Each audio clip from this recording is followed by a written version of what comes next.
Hello coaches, welcome back to another Modern Soccer Coach Breakdown. Ruud Gullit once famously said that football is all about recognition of patterns. But how do you read the patterns? How do you understand them? And then more importantly, how do you link video to the patterns? And how do you communicate this to teams, players, scouting reports? All that great stuff we're going to look at today, processes around match analysis. If you enjoy, please like, please subscribe. Thanks so much for the support. Here we go, match analysis.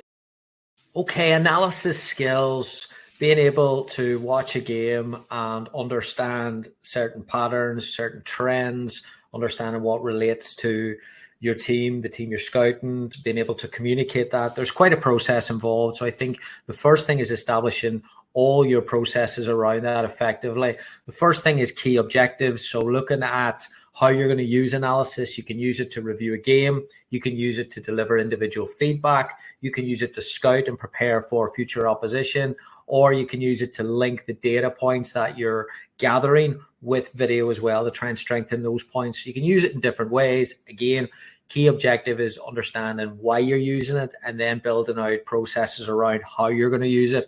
And today we're going to build that out looking at how we would review a match and the processes around that. So the first thing I think is really, really important is the organization. So this is where you establish your game model. This is where your game model really, really helps because it gives you clear, objective references of different moments. So there's hundreds and hundreds of moments that happen in a game. Most of them are random. So rather than looking at a game and seeing a build-up and then looking at a press and understanding which one's which, what are you specifically looking for and where, what matters most? Not every action in every game matters the same amount. So understanding that there's a level of prioritization of what you're looking at and being able to organize those in a way that you can look and see patterns a lot clearer than, again, random action, and then everything looks the same. So building out your game model and aligning your game model is the part of organization where probably more discussions you have with your staff, your players, and defining them with key language really, really helps give you a strong starting spot with tactical analysis. The next part is to formalize.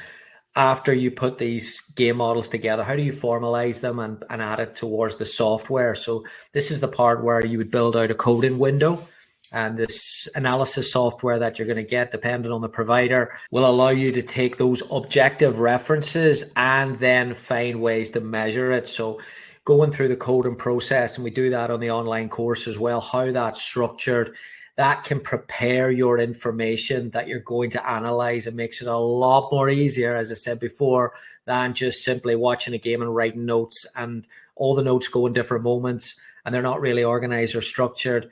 The software is a big part of it, but you're going to need more than the software. But the software will align to your game model, makes coding windows, makes so much easier to look, pinpoint, accurate and time-sensitive assessments of the performance. So just a quick example there is the defensive transitions. Maybe you're breaking that down into certain elements. And then again, the coding software will then take those and does a brilliant job in helping you organize that there.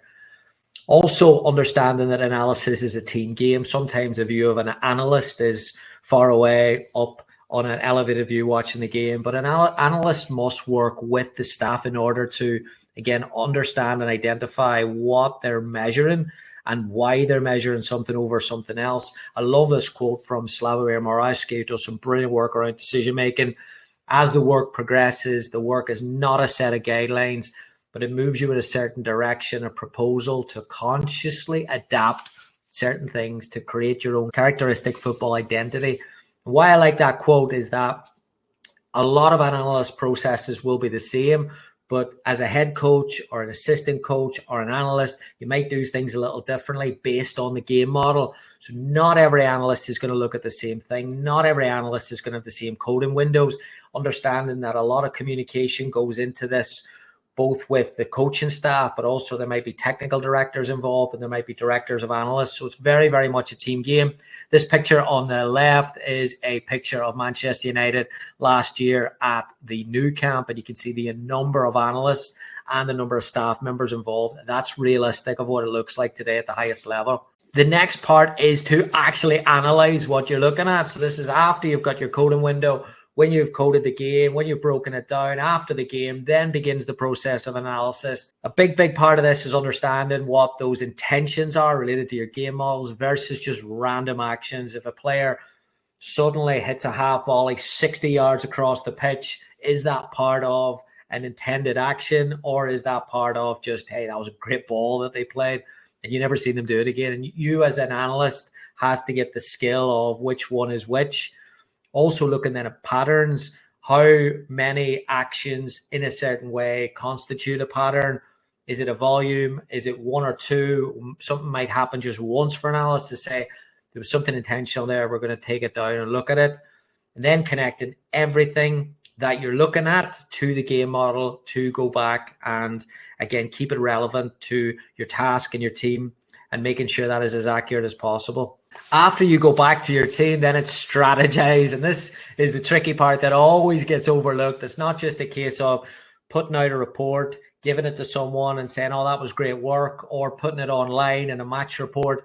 The difference between elite analysis at the professional level is that you're building it out for someone to make decisions on. So the strategize piece is really, really important. Who needs this information and how is it going to be presented? In the case of this picture, of course, it's Marcelo Bielsa doing a press conference about his attention to detail with that controversial Leeds United couple of weeks that they had. But it's also really interesting when you're looking at, okay, there's some media involved. Someone might be using it for a presentation. Someone might be using it for player development. Someone might be using it for, again, a scout, or someone might be using it for a review. So there's different ways analysis have to be presented to coaches and to staffs.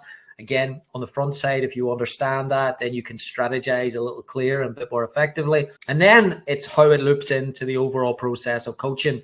So where does analysis fit? Again, Slava Remorowski's done some brilliant work in this here. But once it comes to the game, you're going from game on Saturday, where does analysis fit during the week? Does it help the coaching staff as well as the players look at a game and maybe take different things into consideration? There's a number of things that can happen with analysis, but I think the strategize piece is really important because you want your impact all the time that you're going to put into analysis. You want to get as much out of that as possible. Of course, there are a number of variables to this here. We have built a course on these principles, on how you can maximize game model alignment to analysis processes, to data, to code windows, to software, all those variables, taking them into consideration and looking at work on them. We've built a course on this. So Modern Soccer Coach Advanced Tactical Analysis Coaching online course. You can take it in your own time. 10% off for YouTube. So MSC YouTube, 10% off, modernsoccercoach.com/analysis. Please check that out. We've got a number of brilliant presentations, again, from different guests who have put together different aspects of analysis and building out and aligning that there again with data, trying to learn a little bit more about it. We've broken it down to 2 modules. So the first module is understanding the game model, understand it from a coaching lens, not understand it from, okay, I bought a software, what do I do now? No, the first case is, all right, how do we get the game models? How do we get those objective references? How do we build that? How do we align that? And then we add then unpacked in the game, how do we use analysis to, again, those strategize principles? How do we use it to analyze a little bit clearer, a little bit more accurately? Connecting the dots between match analysis, between the training program, and between data as well, because there's so many numbers that are also coming with the clips in modern day football. So putting all this together was a big goal of Modern Soccer Coach. We're really, really excited about what we've built. Please check it out. modernsoccercoach.com/analysis. 10% off, limited time offer. Please check it out. And hopefully it will help you develop your analysis processes. So there we go, coaches, just some ideas around match analysis. There's always a little bit of an argument about, well, is it all computers or is it subjective and note-taking? At the highest level, it's a little bit of both. I think the coaches and the analysts who really, really use tactical analysis really, really well are using their experience of recognizing situations, but also keeping that linked to data, keeping that linked to video. So if something does come up, they can get it in a video library very, very quickly and they can communicate that whether it's an upcoming opponent or it's a past situation that they're going to look at and continue to improve. So it's definitely a big part of the football world at the minute, is how to link video to your coaching, not just to your scouting report, also for your own internal review of how you're looking at the performance from different lenses as well. I think it's a big part of the game, and it's definitely a skill that coaches are building out. As we shared, we would love for you to take the Modern Soccer Coach online course, but if you want to go one step further, take the course and work with myself individually, where I can review some of your match analysis or look at your processes or even look at your game model. We're open to doing that at Modern Soccer Coach. There are some options on the website, modernsoccercoach.com/shop. Please, before you shoot off, please like, please subscribe. Thanks for the support. We'll see you next week. Goodbye.